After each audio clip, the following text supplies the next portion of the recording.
Hello fellow cineenthusiasts, my name is Christina and welcome to another Let's Get Reelz movie review. Today's movie I will be reviewing for you is Videodrome from 1983, starring James Woods and Debbie Harry, aka the lead singer from Blondie. Videodrome, I don't even know where to begin, to be honest. Videodrome was so freaking weird. I think that might just be the whole review. It was so freaking weird. From start to finish, I was like, what is happening? Literally, the whole time I was like my brain just totally exploded. I will do the best that I can to give you some kind of summary of the movie. I have looked this movie up so many times, a summary of this movie, to try and let it sink into my brain and for me to figure out and realize what happened and to just try and explain to you guys. James Woods plays this guy named Max Wren. He runs a local UHF channel. The channel is just getting started. It's not a huge cable channel. It's a local kind of thing, but he wants to pick up viewers, and he figures the only way to pick up viewers is if he shows porn and other not great things, but they need something to pull in the audience, so they do things that are very unsavory and would not be seen on the larger channels.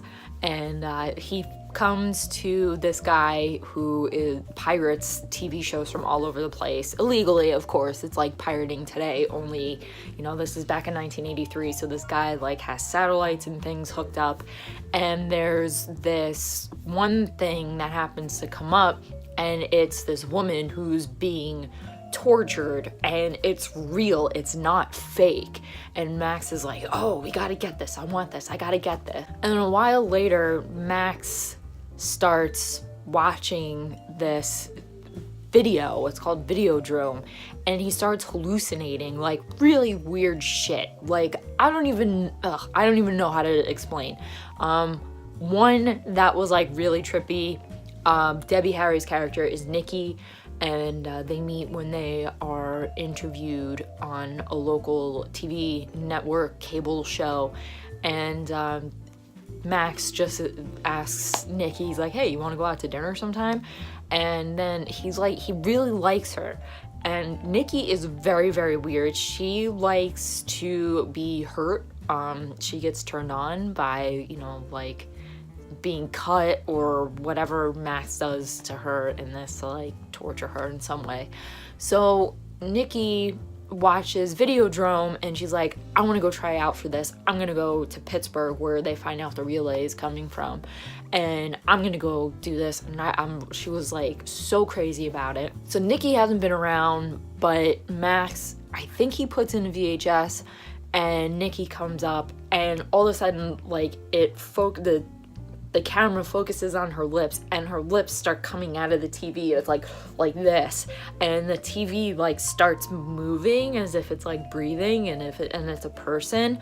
Whoa, I was like, okay, that's really weird. And then in another, you think it's a hallucination, and one of them, Max's chest, his stomach opens up, and then he slips a gun in there for safekeeping later. Oh my god, it was just so weird. And things just start spiraling for Max. He finds out that there's this guy named Brian Oblivion who had started Videodrome, and then his partners took over Videodrome, and they wanted to do not very nice things with Videodrome and the masses. So that's pretty much Videodrome without me going into super detail, because I don't even know the super detail. I don't even know how to explain the super detail. As much as I did not fully understand Videodrome as I was watching it, I did like it because it was very different. It was very weird, very, very 80s, I have to say. The special effects are very, very 80s. And this is David Cronenberg. And if you are familiar with Cronenberg in any way, this guy's nuts. His stuff is super, super trippy. very surreal, very like dark and twisty, and just like, dude, what the hell were you smoking before you sat down to write this movie and you directed it? He has got such an imagination, and to like think up this stuff and everything, it's just crazy. And the direction's really cool. It is like, it's almost a little scary in some parts, because you're like, okay, you know, like, what's happening? Is he hallucinating? Is this really happening? And then you're like, with the thing in his stomach, it's like, oh geez, that whole thing is like really, really weird. The reason I wanted to watch Videodrome, I had no idea what this movie was about. All I knew was that it was Debbie Harry, and I love her so much. I am such a huge fan of Blondie. I really, really like Debbie Harry. I think she's one of the best and greatest singers that has ever come about. I really enjoy her music and Blondie's music. I love listening to her so much, and I wanted to see how she acted in this movie. You know, we know James Woods, the guy's still around, he's still doing crazy stuff, he's doing voices on Family Guy and everything, but, you know, Debbie Harry, I haven't really seen her in anything. I know she's done a few movies and things here and there, but I wanted to see her when she was kind of like in her prime, and she was younger, and she was good. She was good. I think this might have been her first movie, but she wasn't bad, and she did a really good job with Nikki. Like, you know, just the way the character was, she did a very good job, and Nikki really isn't in this movie too much, so it was a good start that Debbie Harry did. One of the things that I found interesting about Videodrome is that in the scene where Max and Nikki are being interviewed for this local TV show, Nikki says, yes, I do believe we are overstimulated in today's world. We have the TV, we have this, we have that. And then I started thinking immediately, I was like, overstimulated? Girl, you are living in 1983. You have no idea what overstimulated is now.